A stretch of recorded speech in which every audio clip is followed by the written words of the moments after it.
Bab 98 Pelakor itu, Ustazah Arumi. Hari ini hujan deras kembali mengguyur Ponpes Al-Akbar. Ilham yang awalnya ingin langsung ke Jujukan akhirnya tertahan di ruang guru. Tak lama ponselnya berbunyi. Azlan sudah merajuk minta dijenguk. Setiap kali ia lupa ungkapan manis selalu terlontar. Assalamualaikum Rai, kamu kapan mau menjenguk Mas? Apa menunggu Mas mati dulu baru kamu datang? Astagfirullah Mas, jangan bicara sembarangan. Nanti kalau malaikat mencatatnya gimana? Habisnya kamu kapan mau kesini lagi? Sudah suruh carikan istri tidak mau, suruh menemui saya juga tidak mau. Mas Azlan masih berniat sama Mbak Nasya, ustazah cantik itu. Ada ustazah lain tidak? Kok Mas nawar? Ustazah Nasya itu udah saya kasih tahu, kalau Mas Azlan ada niat baik dengannya. Iya baiklah, kenapa kamu jadi kesal begitu? Saya bisa minta foto dia tidak? Bisa, tapi jangan disalahgunakan ya, tenang Rai. Saya Ilham Mas, kenapa Rai-Rai terus sejak tadi? Suka-suka saya mau manggil kamu siapa? Mau saya panggil Tukul, atau Kabul? Ya Allah punya Mas kok seperti ini. Ya udah insya Allah besok saya sempatkan datang ya. Iya, Assalamualaikum Mas, Waalaikumsalam. Sehingga hujan yang mereda membuat Ilham gegas berjalan meski masih ada rintik hujan berdatangan. Namun tak lama Ustazah Arumi datang memayungi Ilham. Refleks Ilham terkejut apalagi ini pikirnya. Ustazah, nggak perlu, seperti sampeyan yang menjadikan saya hanya sepenggal kisah kan? Maksudnya gimana? Iya, tujuan sampeyan melamar saya kemarin buat apa? Katanya sampeyan sudah lama suka sama Siva kan? Maaf saya rasa, saya nggak perlu menjelaskan ini sama kamu. Tapi garis bawah, maaf, saya nggak masalah kena hujan daripada kena fitnah karena kita mengobrol begini. Ingat Ustazah, kita ini berada di lingkungan pondok, sebagai pengajar, hendaknya jadi panutan. Jangan sampai memberikan contoh yang nggak baik untuk para santri di sini. Saya permisi, makasih sempat memayungi saya tadi. Assalamualaikum. Waalaikumsalam, sahut Ustazah Arumi dengan geram, kemudian berlalu pergi meninggalkan Ilham dengan rasa kesal. Sementara itu, Ilham tiba juga di Jujukan. Terlihat Siva baru saja menyelesaikan makan siang untuk mereka. Sepertinya belakangan ini Siva jadi sering masak demi untuk memanjakan perut suaminya, apalagi Umi Hana sangat pandai memasak. Siva juga ingin seperti uminya. Assalamualaikum Dek. Waalaikumsalam. Loh kok nekat, bukannya di ruang guru dulu, kan hujannya deras. Iya Dek, abisnya hujannya awet jadi terabas aja. Ya udah, kepalanya diguyur ya, abis itu makan. Iya Dek. Ilham mengikuti keinginan Siva saat ini sehingga masuk ke toilet untuk membasahi kepalanya dan mengganti dengan kaos celana pendek disertai sarung. Alhamdulillah, udah hangat lagi. Mana aku cek? Siva mengecek kening Ilham dan mengecek bokongnya, sama hehe. Kamu bandingin suhu tubuh Mas melalui kening ke bokong hehe. Mas jangan salah, bokong kalau dipakai duduk lama itu bisa anget loh. Bokong adek anget, katanya bokong anget itu banyak anaknya, pas tuh, sekali lahiran aja langsung 3 nanti hehe. Nggak ada hubungannya, Mas, dimana-mana kalau kelamaan duduk bokong panas jadi ngaruh ke tempat yang ia duduki. Kenapa jadi bahas bokong sih Dek? Mas duluan yang mulai. Baiklah, Mas yang salah, mendingan sekarang kita makan aja yuk, ajak Ilham. Ayo Mas. Sehingga keduanya saat ini makan bersama. Sementara itu, seminggu lagi mendekati hari H, Akira dan Ustadz Gala masih menyempatkan diri untuk mengundang beberapa kerabat. Acara akan dihadiri banyak tamu jadi seminggu menjelang resepsi undangan harus disebar. Mereka juga cukup lelah jika mengundang berdua seorang diri sehingga meminta bantuan saudara juga. Capek juga ya Bi? Seenggaknya udah hampir 90% undangan disebar, tinggal beberapa lagi. Aku akan minta Mang Tono buat kasihin ke yang lain. Alhamdulillah, udah mau 2 minggu sejak kita nikah sayang. Udah mau resepsi aja. Waktu kan memang cepat banget ya, seminggu serasa 1 hari. Kayaknya cepat sekali minggu ketemu minggu lagi.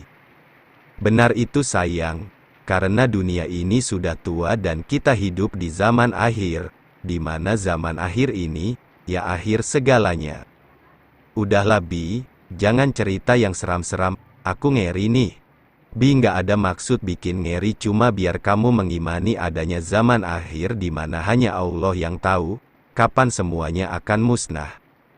Iya aku paham Bi, ya udah, sekarang kita makan aja yuk, Bi, aku lapar nih abis nyebar unfangan. Boleh sayang, mau makan di mana? Terserah Bi aja, aku ikut. Oke, sahut Ustadz Gala sehingga keduanya makan di restoran yang Gala inginkan. Sementara itu, karena khawatir akan kondisi Azlan, maka Ilham memutuskan untuk langsung hari ini saja ke kediaman Azlan, sehingga ia hendak pamitan dengan Sifa. Sayang, Mas mau ke rumah Mas Azlan dulu, ya, Mas mau jengukin dia. Katanya besok, ya Mas mau jengukin aja mumpung kosong juga hari ini, Mas ngajarnya malam nanti lagi, boleh ya? Apa setelah ini dia nggak akan maksain kehendaknya lagi? Kelakuan dia kemarin bikin aku sport jantung loh, lihat samsak sampai putus saking aku khawatir sama Mas. Insya Allah nggak lagi sayang, semoga semua baik-baik aja, Mas minjem motor adek ya? Ya ampun pakai aja sih Mas. Motorku kan motor Mas juga, Mas bebas mau pakai kapan aja. Iya tapi kan itu hak adek, Mas nggak bisa gunakan seenaknya, harus persetujuan adek dulu. Iya Mas, hati-hati ya, semoga kali ini dia udah berubah. Amin sayang. Sesudah itu Ilham mengganti pakaiannya dengan lebih kasual menggunakan jaket putih dan celana kargo hitam gegas menuju ke motor Sifa saat ini. Setelah pamitan, pemuda itu segera pergi menuju ke kediaman Azlan. Ketika melewati toko abaya Arumi, betapa makin kesemsem Arumi padanya, terlebih Ilham makin tampan, makin berisi badannya, mungkinkah itu definisi hidup dengan orang yang tepat? Bagaimana jika dengan Arumi yang penuh aturan dari keluarga sang ayah? Mau kemana itu, Mas Ilham? Kayaknya dia makin ganteng saat ini. Bukannya kamu nolak lamarannya dulu? Tanya Hairina, sepupunya. Iya, dulu kan aku nggak yakin sama dia. Sekarang kenapa dia malah jadi makin ganteng ya? Lirik Arumi. Mungkin karena Ustadz Ilham memang bahagia hidup bersama Sifa, Arumi. Meskipun nakal Sifa punya cinta yang istimewa sehingga membuat Ilham nggak bisa berpaling dari gadis itu. Santri nakal kayak gitu ya segitunya dicintai dia. Hai, masih bagusan aku kemana-mana kali. Kamu jangan takabur, Mbak Rum. Setiap orang punya citranya sendiri. Dengan bersikap julid begini itu udah memperlihatkan kalau kamu iri dengan Sifa. Ingat loh, jangan sampai menyukai Ustadz Ilham. Memangnya ada yang salah dengan cinta? Mas Ilham aja yang naif. Jika menikah bisa lebih dari 2 kali kenapa enggak? Toh beliau orang yang berilmu. Kami sama-sama seorang ustadz dan ustazah. Bukannya seharusnya kami pasangan yang serasi? Masya Allah, mencintai sewajarnya aja. Rum, apalagi kamu sudah menjatuhkan perasaan yang salah. Beliau udah beristri loh. Dan Mas Ilham tipe laki-laki setia. Itu menurutku ya. Tapi gimana sama perasaanku? Lupakan dia, aku nggak bisa lupain dia, aku justru makin sayang sama dia. Loh kamu malah mengakui kalau kamu sayang sama dia. Emang kenyataan aku sayang sama dia, liri Arumi sehingga meninggalkan Hairina dan menata abaya dan hijab yang masih harus mereka kemas ke dalam plastik. Sakit rasanya mencintai orang yang sudah beristri, apalagi dulu kita sempat mencampakannya.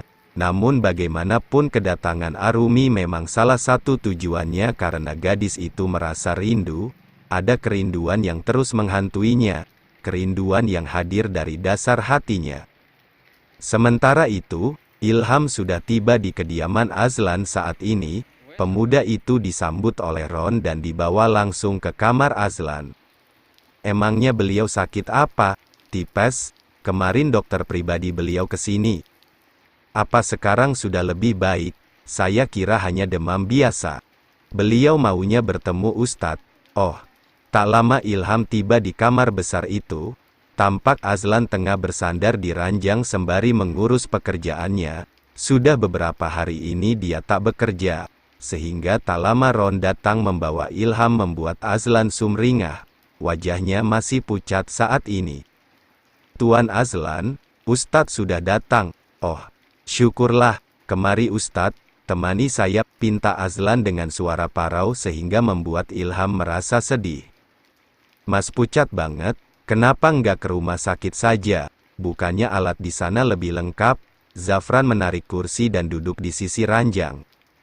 Saya udah biasa seperti ini, Ustadz, jadi nggak ada yang perlu dikhawatirkan. Lagian saya mau mengeluh dengan siapa? Saya hanya punya Ron saat ini. Selain dia, saya udah nggak punya siapa-siapa lagi. Jadi kalau saya meninggal, itu nggak masalah karena saya bisa menyusul keluarga saya. Ungkapan Azlan membuat Ilham merasa sedih. Kenapa Mas pesimis begini? Mana Mas Azlan yang kuat, yang saya kenal? Saya kalau sakit ya ingatnya Tuhan. Saya selalu merasa Tuhan akan memanggil saya. Nggak apa-apa Ustadz, kan nggak ada lagi yang akan ganggu kamu. Saya nggak pernah terganggu. Saya hanya mau Mas Azlan memperlakukan seseorang dengan baik. Jangan bicara yang enggak-enggak. Mas Azlan masih punya saya kan adik sampeyan. Bukannya kamu nggak mau jadi saudara saya? Bukannya kamu menganggap saya depresi? Nggak kok, anggap aja saya adik Tuan. Tapi posisikan saya sebagai Ilham, karena saya bukan Raihan, saya tetap akan jadi diri saya sendiri. Mas bisa menganggap saya adik tanpa harus meminta saya jadi Raihan. Baiklah, Ilham. Terima kasih sudah mau datang. Kamu tahu saya sangat bahagia. Meski kamu bukan Raihan, saya beruntung bisa mengenal kamu. Iya, saya juga beruntung bisa mengenal Mas Azlan. Tanpa basa-basi Azlan berhambur memeluk Ilham saat ini. Seorang Azlan yang dikenal arogan, akhirnya menjatuhkan air matanya, terisak-isak sambil memeluk Ilham. Ilham mengelus punggung Azlan saat ini.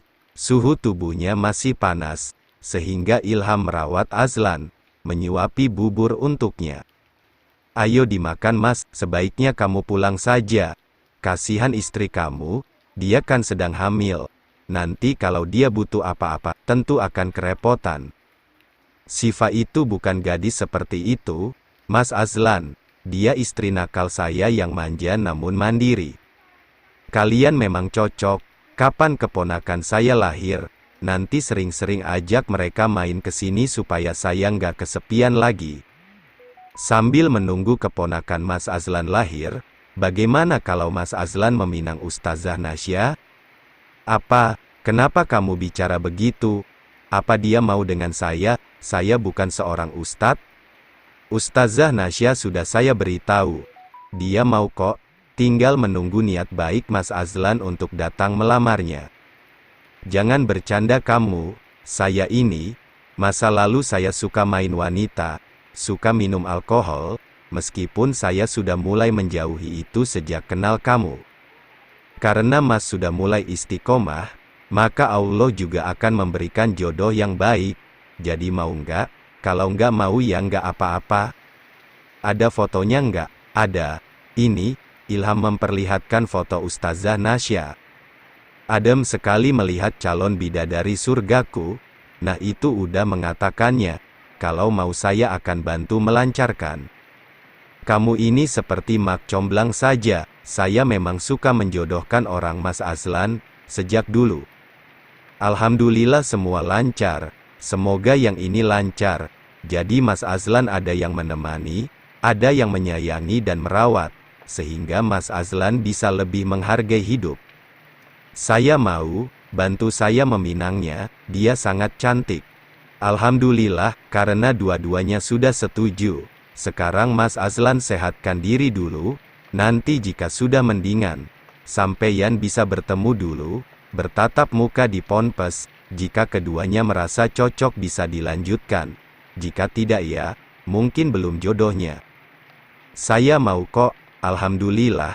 Sekarang Mas makan dulu, baru setelah itu saya akan pulang. Ilham mengambil bubur dan menyuapi Azlan. Makasih Ustadz, panggil Ilham saja nggak apa-apa Mas. Saya kan adiknya Mas. Iya Ilham. Ilham mengulas senyum dan kembali menyuapi Azlan saat ini. Dengan begitu Azlan merasa hidup kembali. Setahun terpuruk setelah ditinggal oleh Raihan, dan Allah mempertemukan mereka. Terlebih Allah juga mengirimkan jodoh lewat Ilham. Karena kebaikannya sudah menyelamatkan nyawa Ilham. Ilham pun tak mungkin meninggalkan Azlan karena Azlan sudah banyak berjasa dalam hidupnya.